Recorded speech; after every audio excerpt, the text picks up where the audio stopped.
Welcome again to another episode of the Hero Podcast 64. My name is Ryan G from the Netherlands, EDS owner, Aligned Data Consultant.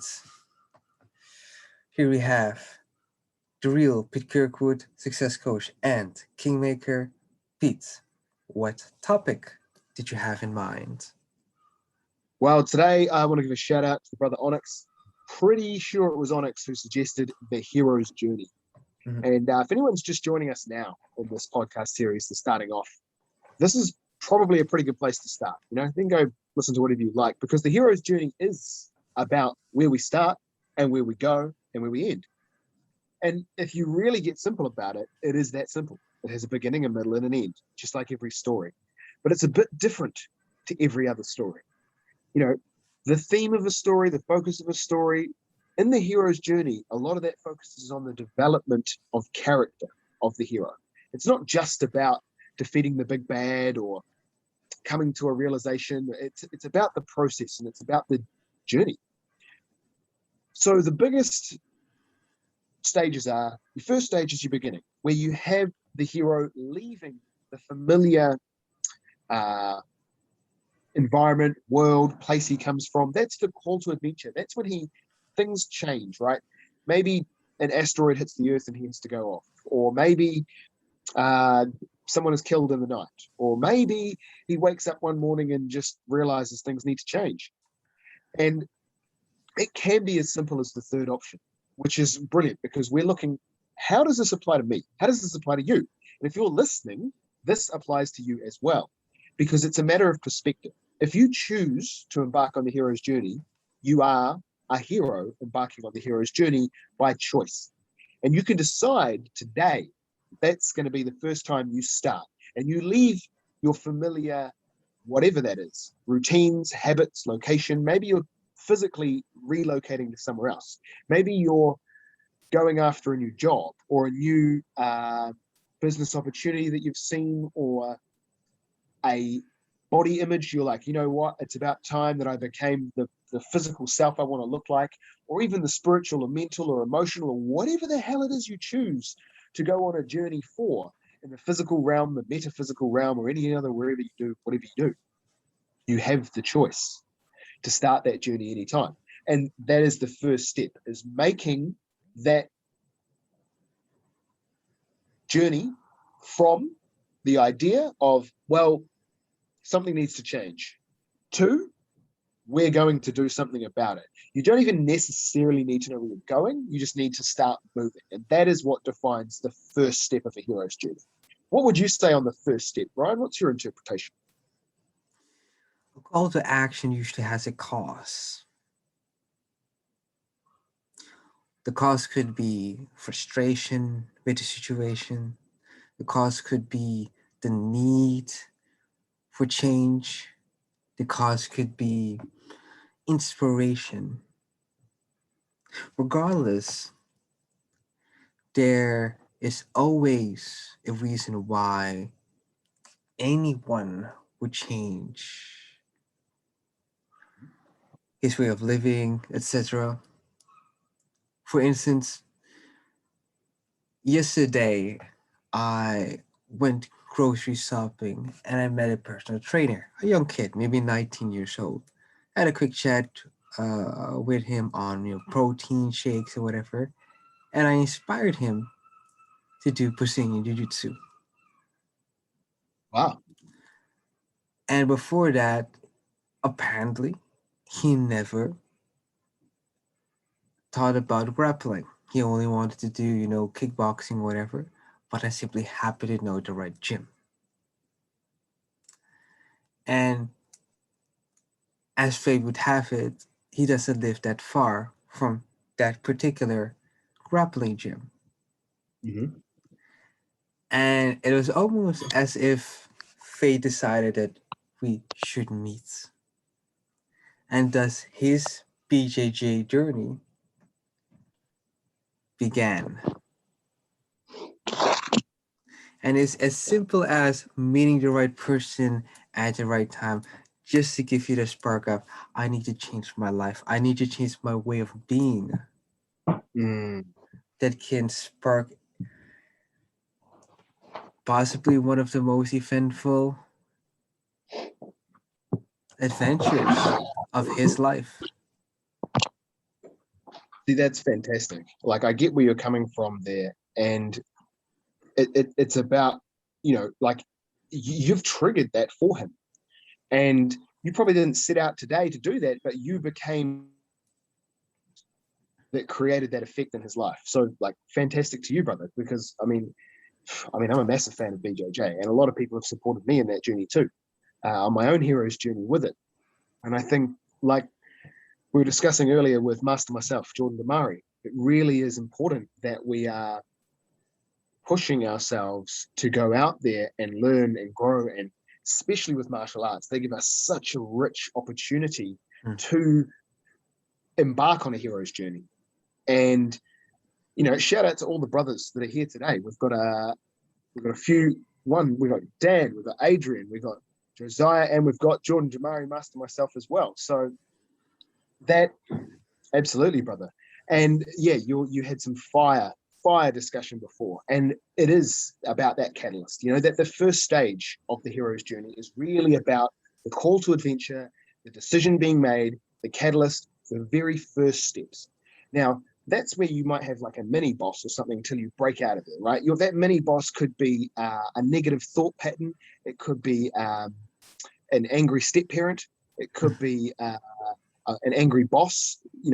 It could be an ex-girlfriend. It could be anything.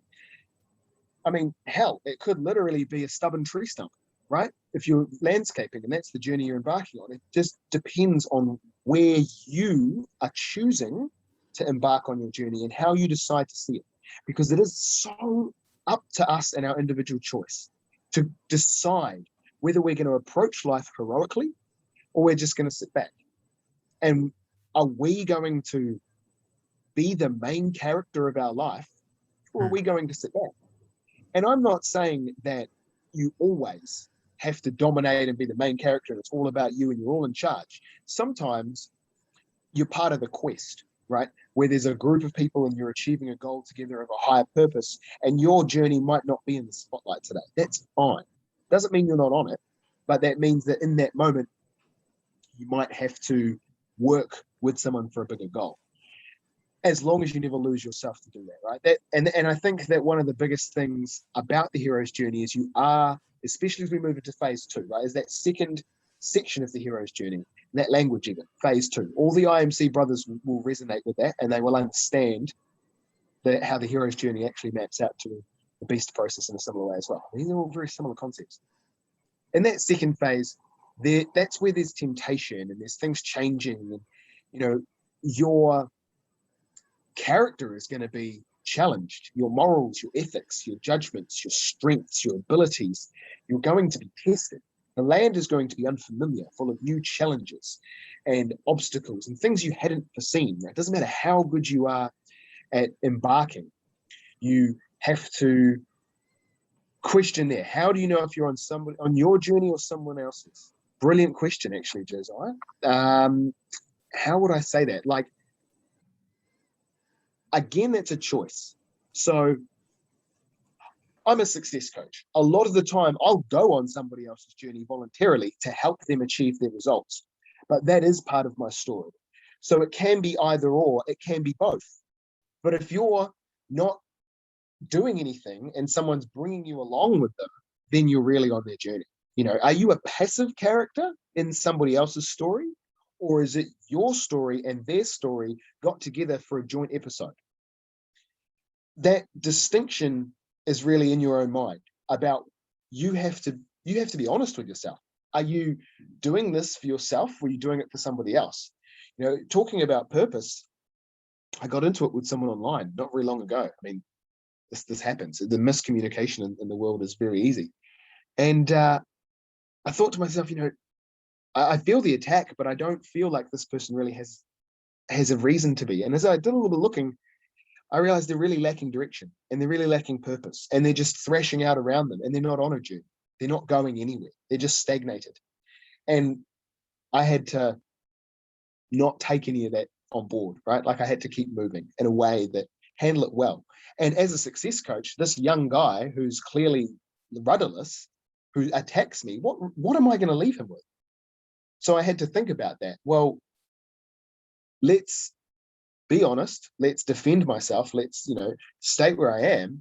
Because if he can say what he wants.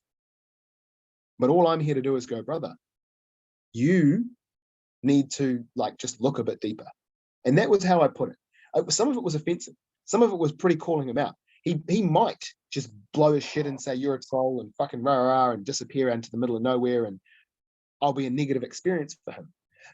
Maybe he'll go, well, shit, I can't argue with that logic. Maybe I should learn a thing or two from someone who's way more furthest down this road than I initially thought. Yeah. You go to university? Done a bit more in life than that. Anyone who knows my story, I've managed multi-million-dollar companies. I've traveled the world. I've got clients around the world. This is not a small story. This is a big life that we lead, like many of the brothers of IMC. And that I really feel a lot of time in your life is spent in that second phase where you're being challenged and you're growing and you're learning and you're getting better and you're adapting. And the world is giving it to you. You're reaching for a goal, for an achievement, for something, but that doesn't necessarily mean that you actually want it fast.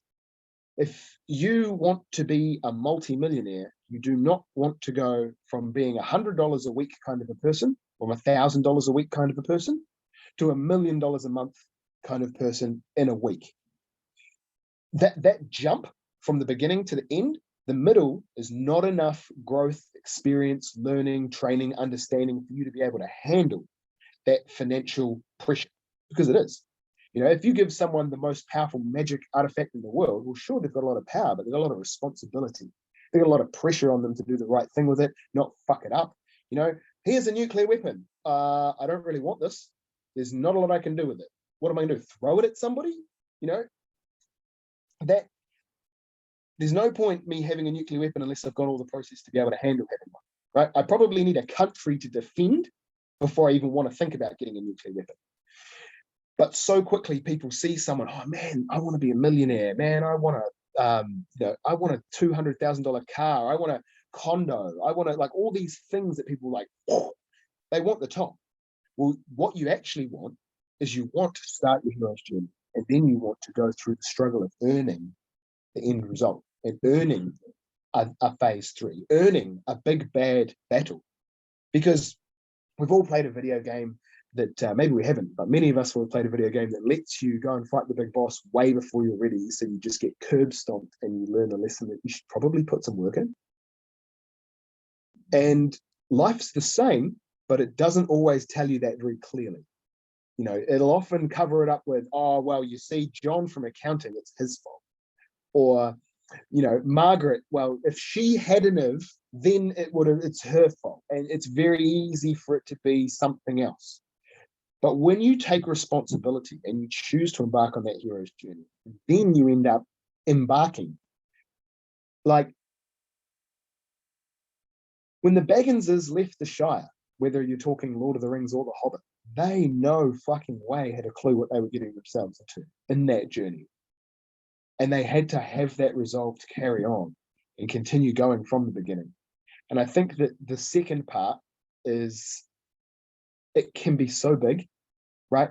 It could be literally decades of your life, and hopefully you have many hero's journeys within that. But that impact can be a lot of responsibility. It can be a large weight to bear. And continually reminding yourself of your choice and why you made the decisions you did that led you to where you are can give you that perspective to be like, well, I didn't come this far to only come this far, right? Like if you move to another country to go down a business opportunity and it didn't work out when you got there, what are you going to do? Pack up and go home? Fuck no. You've moved to another country. Like you didn't come that far to only move to another country. You're going to do something now. And you probably told everyone you know that you were going to do something before you left. And there's responsibility, there's pressure, there's the whole thing. And now you're in the part of phase 2 where it goes thunk. and that second phase of the hero's journey where now it's hard. And this is where, I mean, you can bow out, you can come back, you can do it again, but this is where real heroes are made. This is where legends, beasts, myths, warriors, the Winston Churchills, the Marcus Aurelius, the Alexander the Great, these names that echo through history, they had a huge spike in the middle of this path. And what do you want for yourself? You're probably surrounded by people who don't even think like this. Here you are in this class thinking about this. Well, it's a podcast, but it's almost turning into a class, right? The teacher is really starting to come through me as my business starts to grow. So in that second phase, as you have that real question, are you going to step up and be a hero? Are you really going to do it? Because now's the time you've got to put the work in. That's really how I see it as an overall arch. What about yourself, Ryan? What do you think on that? Well, I really like what you said about the phases and what they mean.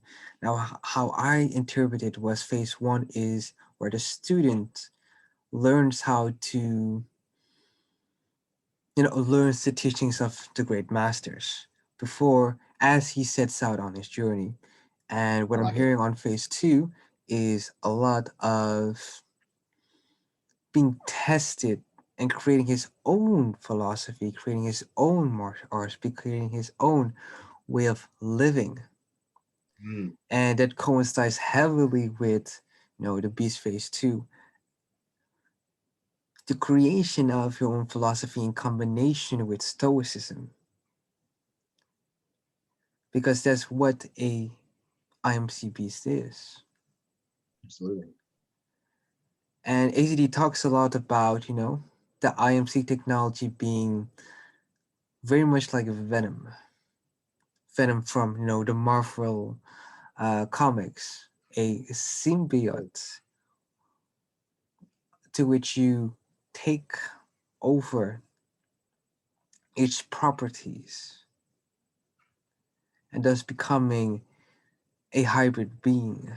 And that's what happens usually when you enter, let's say, new martial arts. You face the obstacles, you learn the fundamentals of such teachings, and you apply it, or learn how to apply it against resisting opponents with, of course, a fair degree of success. And through that, you get to learn both how to, effectively survive and learn more about yourself. And you have it in a lot of animes, you have it in a lot of different, Hollywood or Bollywood stories where the hero learns something and has to teach himself more about himself as the journey progresses. Big time. Because he will be facing, I guess, men, women, multiple opponents, financial situations, you name it. And it's funny how the lessons we learn from, BJJ often mirror the lessons we learn in life. Mm-hmm. For instance, would be surrendering doesn't have to be a big deal. You could always start faster. Tapping doesn't have to be a big deal unless you make it a big deal. But then you lose time for training. Mm-hmm. It's the whole idea of rapid application, rapid learning, rapid failure. What are your Exactly. thoughts, Pete? I see what you mean. A lot of those things they're concepts that fit on a scale, right? So Mm. when do you tap is an answer that everybody has their own personal answer to because it's their choice. Personally, I tap when I'm either completely hopelessly know that I'm going nowhere and it's a waste of energy, Mm-hmm. or when I feel that I've conditioned myself enough in pain. So that'll depend on where or on how the fight's going. If I'm fighting someone way advanced to me and they get me into situations where it's just stupid and like there's no point practicing trying to do anything here because if I'm here I'm fucked. I'm usually Right. like yep sweet. But if I'm in a position where, for example, they've got my back and they're working a choke, that is something that I can get out. And maybe it's my body size or something, but I find that's people say it's one of the easiest ways to get people. I find it's one of the easiest submissions to escape. So in that moment, I'll be like, yeah, man, suffocate the fuck out of me. Because when I'm in a serious situation, I don't want to be like, oh, I feel a bit suffocated. I want to be like, oh yeah, okay, I can't breathe. That's fine. I don't care. I don't need to breathe. I'm beating your fucking ass right now. Right. And And unless I train, I won't have that. Mhm. So you were saying? No, so what I started to realize was the why, the reason. Mm. The fire that burns within the passion is built in phase one. In the first phase, when you get to learn the technology as you start your journey, as you start to, let's see, gather, why the dragon has burned down villages, sent his troops to, you start to gather stories, you start to gather inspiration. And the Yes. moment you enter phase two, the why is so powerful because you've built history with the why. You've seen other people's why. You have heard, other stories of their hero's journey, be it in martial arts, business, and whatever. You have seen people's lives change in their own hero's journey. And thus you start to realize phase two is nothing more than your own path on becoming battle tested. Absolutely. It's like, the story of the knight. A knight with shining army hasn't seen a day of battle. What is your medal worth? Absolutely. And it's something you've just sort of elaborated on there is I spoke about how, in that second phase, in that second part of the hero's journey, are you going to fail or are you going to succeed? And you referenced how much of phase one makes a difference. In that first part of the hero's journey, is your why might be strong enough to get you started, right? I'll take, for example, I'm going to go to the gym. So your why might be enough to get you to go to the gym and to get you to start going and get you that phase one, so then you end up in phase two. And then a Right. month later, if your phase one decision and reason and stuff wasn't good enough, you're gonna be like, damn man, why do I bother with this shit?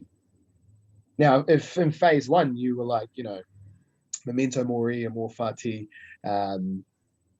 those two just jump to mind so instantly that when you have that thing, you go, well, fuck, man, I'm gonna seize the day, or I'm gonna die one way or the other. And fucking, I love my life, and I love the path I've chosen for myself, and I'm not going to go back on my word and dishonor myself. Right? That's all four wrapped into a thought pattern. If you don't have that, for starters, get around IMC more. But if you don't have that in that second phase, you're gonna really fucking struggle because your phase one wasn't a good enough platform to launch off. That doesn't mean that you can't lean backwards, right? We can always call the mentor for help in phase two. Just because you're in the process doesn't mean that you can't take a step back, recover a bit, and move forward, right? Sure. There can be setbacks in the rest of it. Until you quit, the journey's not over, and it can be cyclical in many ways. You can go back and forward and back and around. And it's something I spoke on recently with someone. As I've changed, I've met some very tough individuals over the last month. People who, being honest, have killed other people. Mm. Now, a lot of that was, in service of the military. Let's just be clear here. But that also creates a discussion where you're talking on a deeper level. And I have this sort of a realization that I understand a lot about what's wrong with the world. People don't understand money. People don't understand male and female masculinity and femininity very well, and all this kind of low quality knowledge that their heads are filled with that sends them in the wrong direction, right? There's a lot that needs to be fixed. So I can't do nothing about this now. I've got too much skill, too much ability, too much power, too much influence. I've come too far to only come this far. I'm not a fucking nobody. So I can't just sit here and watch it happen, right? I'd rather fucking die than just live in this world and do nothing about it. But what that means is I'm gonna do something about it. And I don't care if it kills me, because I have to do something about it. Like I can't live with doing nothing about it. And that energy has, fuck man, I've had some hugely insane things in this. Depending on how you look at the perspective, you could even say I lost my entire family fortune.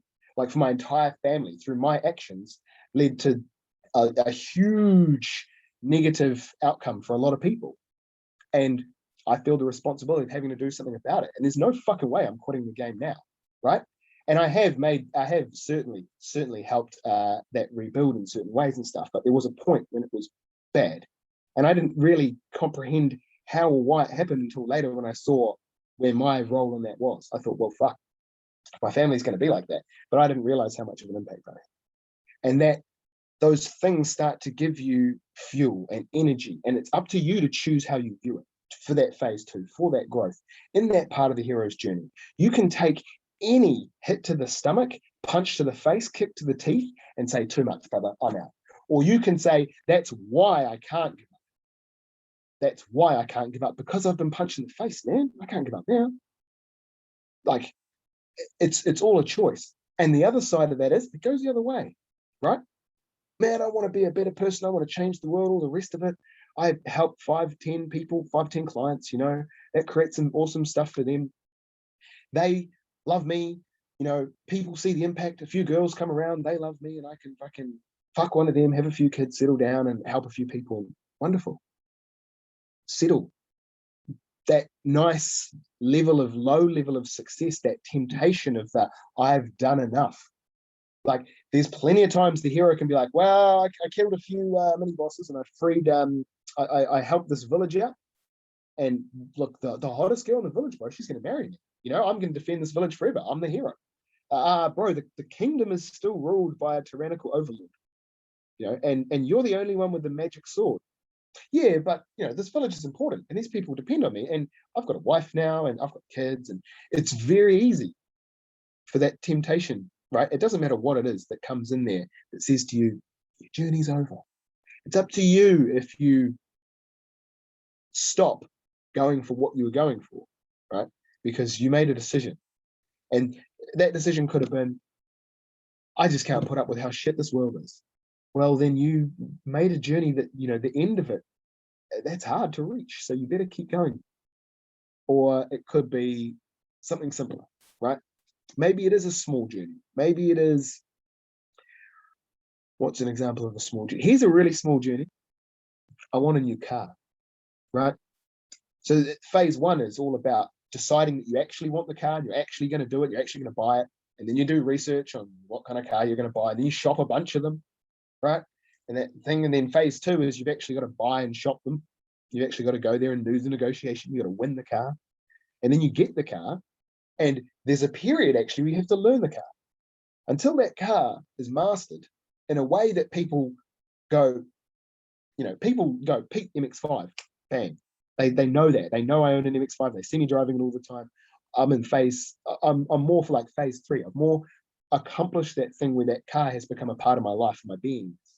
And I know it, and I drive it like it is an extension of my arms and my legs, because I'm so in tune with that vehicle. And I can turn up to my mechanic and I can say there's something wrong, and I'm not a mechanic, but I know it so well. Now my Skyline, nah, bro, I haven't got the practice driving there. It's it's still under repair. Like, that's way back in phase 2 somewhere. Maybe even it's gone back to phase 1. But that is a simple hero's journey around a car. Freedom in driving and stuff's a big thing in New Zealand. I can see the New Zealand brothers definitely nodding. They understand vehicles and cars.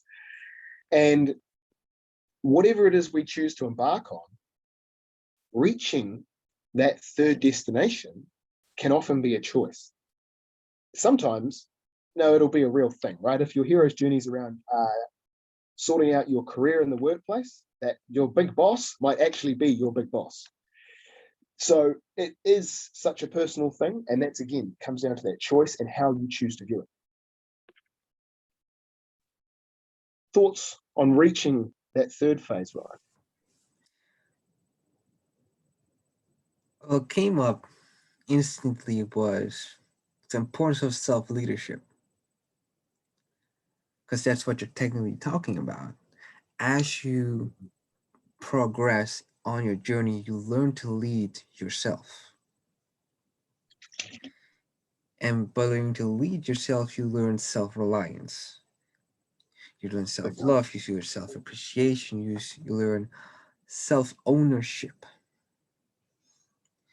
And in that, learning how to lead yourself, you learn how to build a tribe. You learn how to build the people around you. You get a following. You learn more about, how to be more effective and efficient within the company that you have, being a literal company or the company that you gather around you. Yeah. And, we all have our own stories. We all follow our own storyline. And often perspective changes, even in careers. I used to be a data analyst. Now I'm a BI professional and business optimizer. Yep. Can Now relate to that. instead of being part of a company, I now consult companies. I play a different game. And as my own journey continues, my perspective keeps changing, and thus the game that I play changes. Because not only do I want to have more money, I want to serve a bigger audience. Mm. And Yes. as I learn more, even though the why changes, my perspective on how I can serve the world changes. Initially, I thought I was going to do data analysis my whole life. Now I see the best way to serve the world and defeat the big bad is by understanding that my foundation needs to be continuously revisited. You see this with Goku a lot, the Dragon Ball Z main character, of one of the main characters. He often goes back to the basics, Big time. especially in preparation for, fighting another big bad. And Oh, Dragon Ball Z stands is very famous for its extensive training montages. Now that's one of the reasons we like watching Dragon Ball Z. And it's in that where we start to learn falling in love with being in hell. mm. You know, Dennis G, whatever his last name is, keep forgetting. Diogenes says something very, very great on that, on the whole Alma Fadi perspective. To love thy faith means literally the moment you set upon the journey, you have made a conscious choice to set up tent in whatever hell you're in. Yes. I like that. I like that because that's when you think about that, right? If the heroes have to, let's take Lord of the Rings, they literally have to camp in Mordor on their way Mhm. to Mount Doom at times. They're camping in hell or the swamps or anything. Like there's so many hells they go through. But the little fire and ash one, they have to literally, under their little cloaks, have a camp and set up tent there. They have to live. Like they're not just rocking up for the afternoon and getting the job done. They're living through the experience of having to do that. And I highly doubt many of our listeners are pitching a tent on a literal hell, but you might be fighting a hell within your family, within your workplace, within the environment of your country or whatever social, political shit around the world right now. You might have to pitch that tent and live there. And the other thing that you really clarified for me there is around that third phase, right? The apotheosis, the final realization, the defeating the big bad, however you want to frame that, the end of the hero's journey. What's the end? We got a few minutes left, I think, about 2-3 minutes. Yeah, sure. And that ending part of the hero's journey is a decision again. So you could say that as you start out working for a company and you begin the hero's journey, that point where you leave the company to start your own company is the end. But you don't have to call that the end, right? Because you realize the end very quickly becomes a new beginning. Exactly. It's cyclical. So the third place is the beingness. And that might mean that you've restored order to the force. But that doesn't mean that there isn't another adventure and another journey to go on. It might mean that it's the end. Maybe if Right. your hero's journey was framed as building a legacy of a business empire to hand on to your family once you've passed away, you get to 60 years old and you've built this thing. And now your third phase becomes a beingness of keeping it going. Maybe you start a new hero's journey of training your descendants to be able to do the same thing without fucking it up. And because one of the most common things for people who leave generational wealth is they don't actually teach how to rebuild it, so their descendants run out. Yeah. And who was it? It's a famous quote where they say, it's not about buying your children the things in life, it's about teaching them how to do it for themselves. You can't buy them those things. You have to impart them with knowledge. It's more valuable than any material or financial object. And I think that journey through, I'm here in my financial life, I'm 100-aire, I'm living in the 100 zone a week, or 1,000-aire, living in the 1,000 zone a week, and I want to be a millionaire living in the million zone. That lots of people want to get there.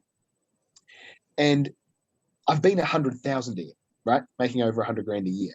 So I'm more than happy to say to anyone, I will sit down, I will help you do it, because I know what it is. I've been there, I've done it,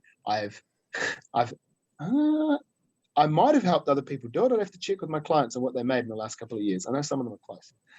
And that ability, it would be weird for me to speak on that understanding if I hadn't already achieved that journey. So you can't cheat the hero's journey. You have to actually do it. Like, there's no shortcut, no matter how you try and frame it. If you can see a shortcut in the way that it is, it's not a hero's journey. This is best summarized by a great quote from Phil Jackson. Create the conditions for your success, and the success will be more plausible. Say you would have a team. I'm not here to have a dick measuring contest with them. As the leader of a team, I am there to make sure we have the vision, continuously uphold it, while we play either to our roles and understand the roles very well, or make sure we're a well-oiled team regardless. And it's in that we create the condition for success. Same thing with martial arts, and the same thing with a company. Attracting clients means there has to be a set of conditions so that the client can be attracted, so that the prospect can at some point become a high paying client, and God willing, become a client on retention. And if you don't have a set of goals or success criteria to achieve that, you're not going to be able to achieve that. So if and clarifying that's really important. It's a good point. If your hero's journey has to be completed by changing the world, well, then it's so subjective that you can decide, whoa, I moved my water bottle from one side of the desk to the other. I just changed the world, motherfucker. My hero's journey is complete. Right? It's so subjective. But if I say my hero's journey, my goal is to change the world by taking 100 men and creating real men out of them who can earn 100 grand a year so they can influence their own circles of influence, that's how I want to change the world. Well, not only is that like, for me, that's an achievable goal. It is a stretch, it is a reach, it's going to take a lot of work and a lot of effort, but it's not something that's so big that I'm like, but how do I start? Where? Right? Like, I'm like, well, I'm going to start with some of the men I know straight away. That's where we're going to start. And that is easy for me to start moving on. But it's also big enough that I can't just be like, well, I made impact. Saying, oh, I want to help some men make some money and be successful. Well, I've done that. In fact, let me think. Yeah, I've done it today. Like, I've already ticked that one off the box today. So those conditions are entirely up to you, but you're right. You have to set them well. And that doesn't mean at phase one that you have to get it perfect, right? Just because you're deciding to embark on the journey of changing the world doesn't mean you need to have every condition set out. Don't be afraid of just having a big goal, because Right. that can get you into a part where you can start to create cycles. I never had a goal of helping 100 men make 100 grand at the beginning of this. Like, that would never have occurred to me. I just wanted to make a difference. And that has led me to a part where I'm seriously considering writing that shit down and making that the thrust of the next project, because it's very quickly heading in that direction. And Right. every day it is becoming more clear. Here we are in the podcast, and my own hero's journey is coming around full circle. Right. Right.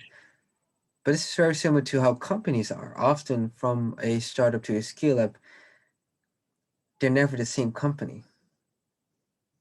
Even when we Mm-hmm. started podcasts, we keep changing because we have to change.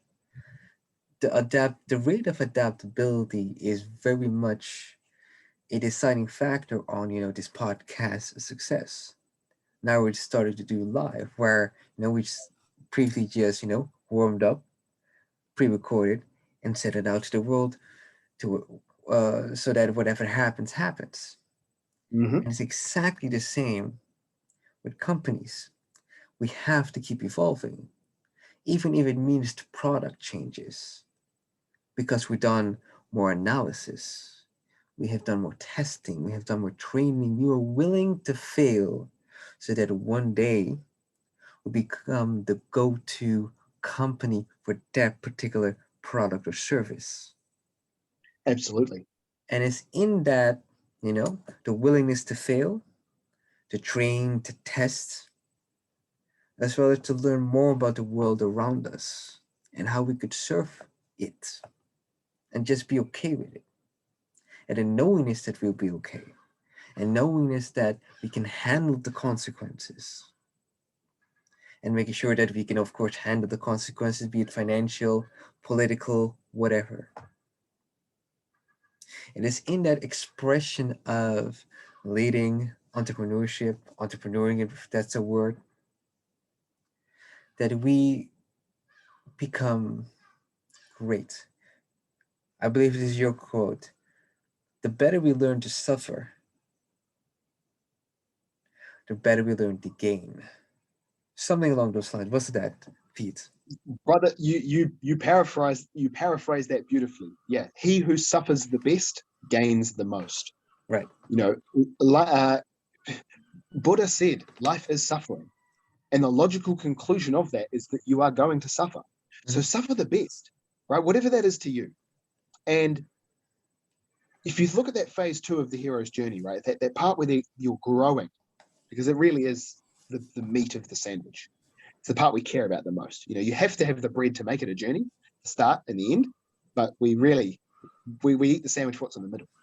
And your skill can be tested against opponents every day, or it can be tested against your own self. So let's say you're a business person and your goal is to create a company that sells a product or a service.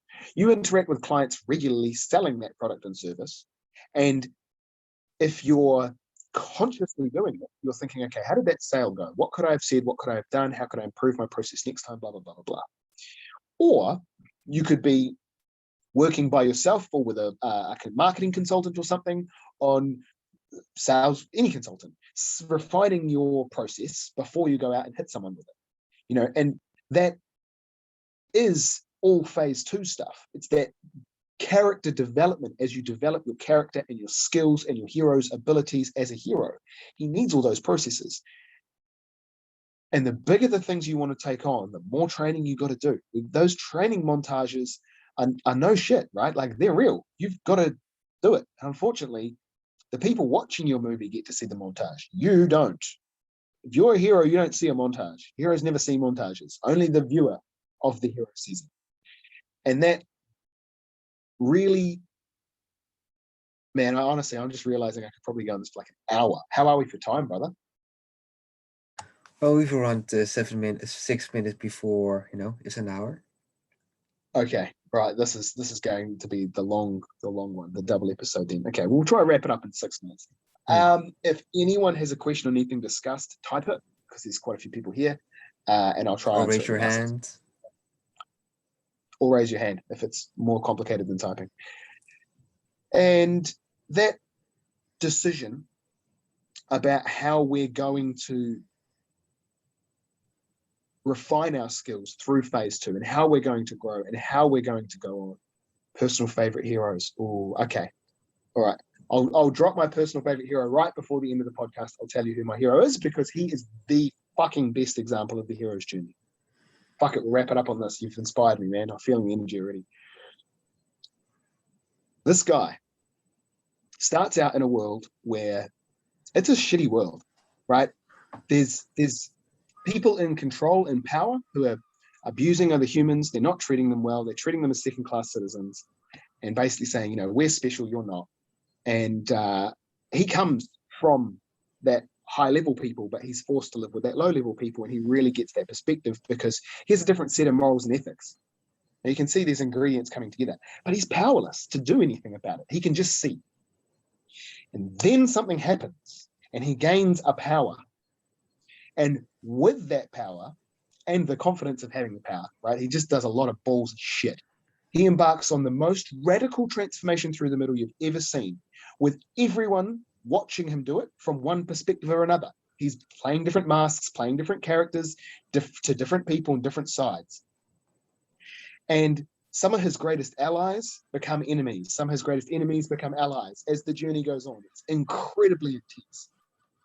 And as it comes right to the end, it's got a very definitive ending because he makes decisions which are the fate of the world hanging in the balance. It comes down to who is literally going to be in charge of everything. Now, I'm not going to spoil the ending, but I will tell you right now that this character is Lelouch. From Code Geass. Lelouch v Britannia from Code Geass. Geass, however you pronounce it. I highly recommend watching this series if you give a fuck about the hero's journey, because he is the ultimate example of the person who goes through fucking hell and friends, family, the people closest to him, any sacrifice. He's playing for the world, motherfucker. He's playing for the whole world. And he does pull it off in the end. I'm not going to spoil it. I don't want to spoil it. It's way too good. But right at the end, there's a very obvious switch where he changes his relationship with another character that he's known for a very long time, and then they pull a final twist, and the whole thing beautifully goes out. It's like when you see someone building something for ages and you can't make out what it is, and then they finally twist it and it all unfurls into its glory in the last moment. And it is literally like the magician's trick. It's a fucking brilliant ending. And it really demonstrates what a hero has to be prepared to do and to go through.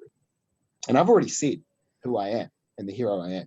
And I can already see that, right? I don't think I'm going to do the whole world myself, but I definitely want to aim at a large thing, right? I'm going there. I see that path, and I see how dedicated and committed he is to the cause. Because one of the things he says, one of the quotes I like of his is, "He who will kill must prepare to be killed." That's paraphrased roughly. But it shows how seriously he takes this game. He plays it like a game, but he takes it that seriously.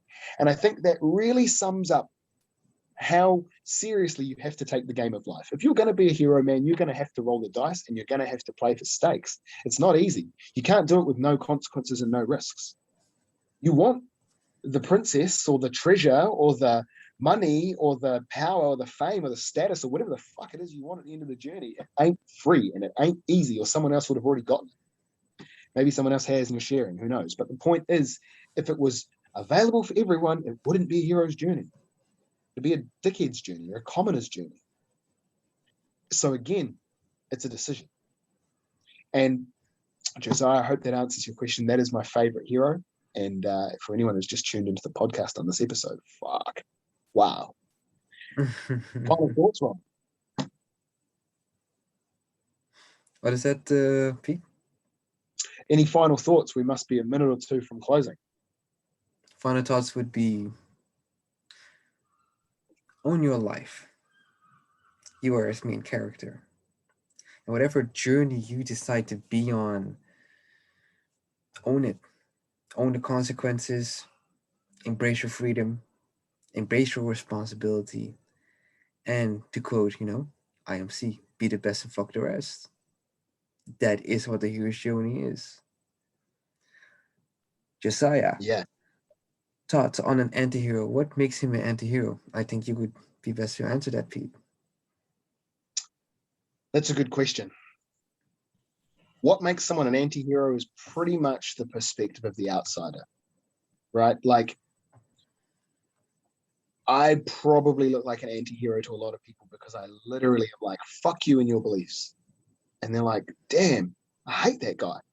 And then I do things which really hardcore align with their morals and ethics. And they're like, man, I got to respect them though.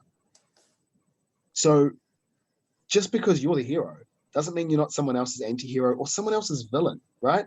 Hmm. Like, if you're fighting an army of brainwashed slaves to cut through 100 of them to kill the big bad to free 1,000,000 of them, from their perspective, you're a fucking villain. You killed 100 people. What's wrong with you, man?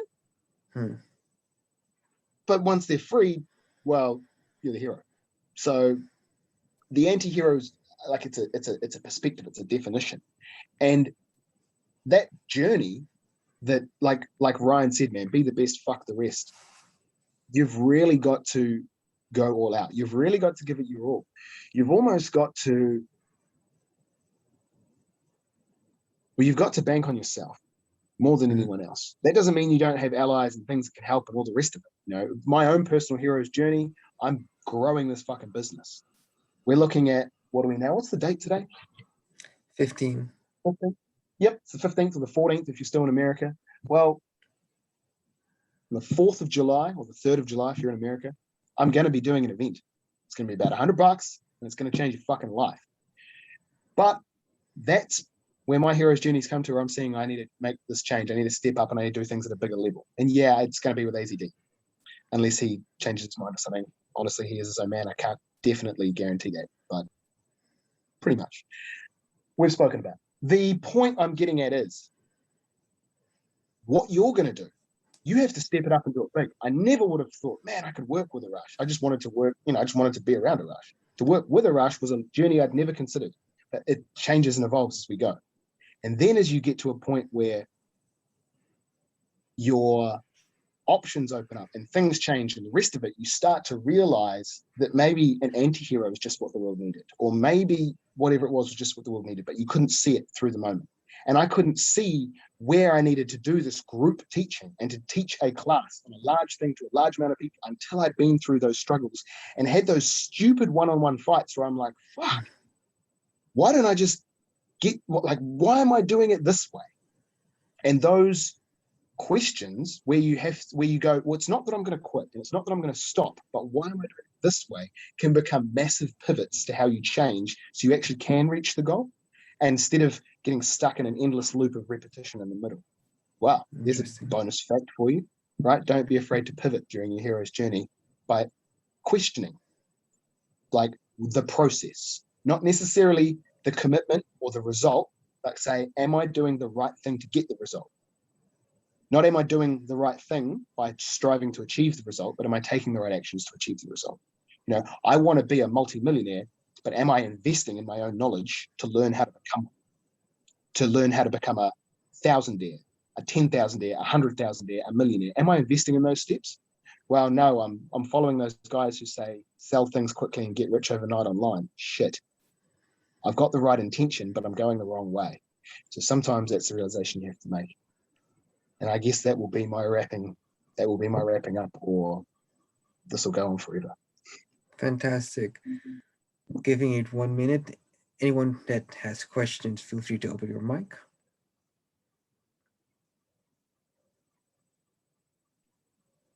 What's up, Phoenix? Hi, how are you doing? Just a quick question for Pete. In the hero's journey, at what stage do you believe you're at in the hero's journey? That's a great question. All three, because the hero's journey is so many different aspects of life, and it's a perception and a choice. So when I think about Brazilian Jiu-Jitsu, right? I've just really, I'm either phase 1 or phase 2. I'm probably just out of phase 1. I'm into phase 2. When I think about becoming self-employed, I'm in phase 3. When I think about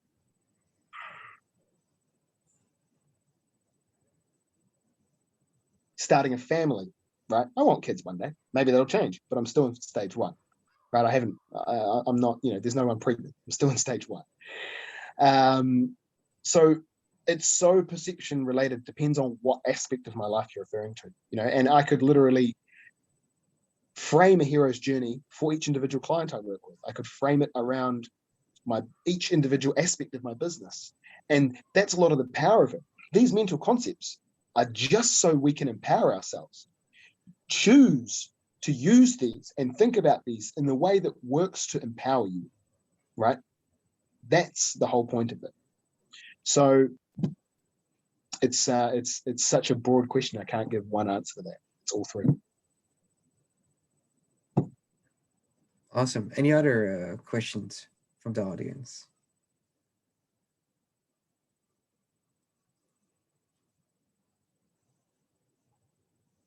Yeah, what's up, Phoenix? May as well again. Pete, well, in terms of hero's journey, it's very interesting that you say that you were all three, because my recognition of my own hero's journey, I'm kind of at the phase where I met that sage or the helper, which our journeys have intertwined, but you became that for me personally. So I guess it's not really a question, then more a statement, is the recognition of where you're at in your hero's journey is quite vital, because it's kind of a roadmap to understand what you're going through. Like, I'm probably at the phase where if I had to relate it to a hero's movie, action hero, I'm stuck in the rubble at the moment, calling out to, whatever source there is there, Yeah. And you're still here. Like, just, you're not physically here like we first met, but you're that voice in the background. So it's so intricate and layered how each individual's hero journeys also intertwine, and the recognition of that makes it so much deeper too, meaningful for your life. So yeah, I just have to thank you for that too, by the way. It's been a great journey so far, and Look, you're welcome, right? And I really see with you that when I look at your journey, I can see multiple journeys within different aspects and subjects, right? Like, we could look at your love life, we could look at your alpha energy, as we've discussed this. We could look at like finances, any of that kind of stuff. We have those options. So in many things, you've made your decisions and you've started taking steps on those paths, and you're fighting through those battles.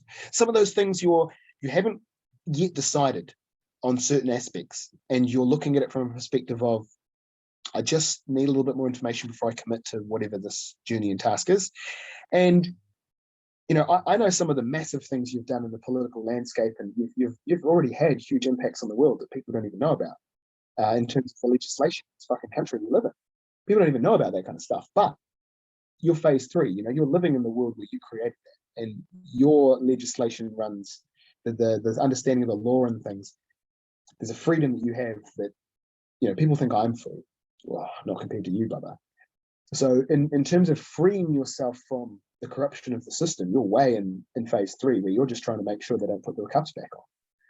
And that, 100%, right? That journey of yours is so unique to you, and it's so cool. And that story of yours, of the hero's journey, there's power in telling that to people, because when people meet you and when they find out the depth of that story, that really gives them a perspective on the world that they haven't seen before, because very few people get to see the world from your perspective. And that is where the uniqueness of the hero's journey really clicks in. No two heroes are the same. They're all different. Even when they look identical, they're still different. You can't name two heroes who are exactly the same. Marvel and DC will both have a similar version of someone with the same power, even the same personality, still not the same, right? You can think of examples. Somebody to share? Yeah, well, you were discussing the anti-hero earlier.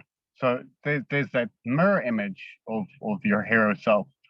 I've always had a philosophy that God will be either Jesus or the guy who knocks you out on the street corner because you're acting like a dick.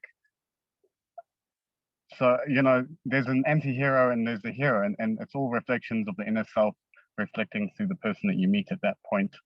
Yeah. So, yeah, I see you, brother. Absolutely, brother. And as you overcome those reflections of yourself through whatever aspect they are, right? Sometimes we have to defeat our good side because it's being too fucking nice. And obviously the evil side, the bad side's the obvious enemy. So those parts are real phase 2. Those are real phase 2 parts, confronting yourself, fighting through that big time part of the journey. You know, the hero can't beat the big bad until he's mastered himself. Shout out to Master Myself. That language, man, that whole the process of mastery is what the hero engages on. And I can get more into that in another podcast. Actually, we'll do another podcast. Let's wrap it up, man. Otherwise, this is going to stand out like a sore thumb in the library. This is a fantastic one. Awesome, fantastic. Seeing how we're ending it, this has been the Hero Podcast 64. My name is Ryan G from the Netherlands, Aligned Data Consulting, ADS, with my co-host, Pete Kirkwood, the success creator. What was it again? Success coach? Success coach. The sex coach and kingmaker. Fantastic. I wish you all a fantastic night. Sleep well, and may your life never be the same.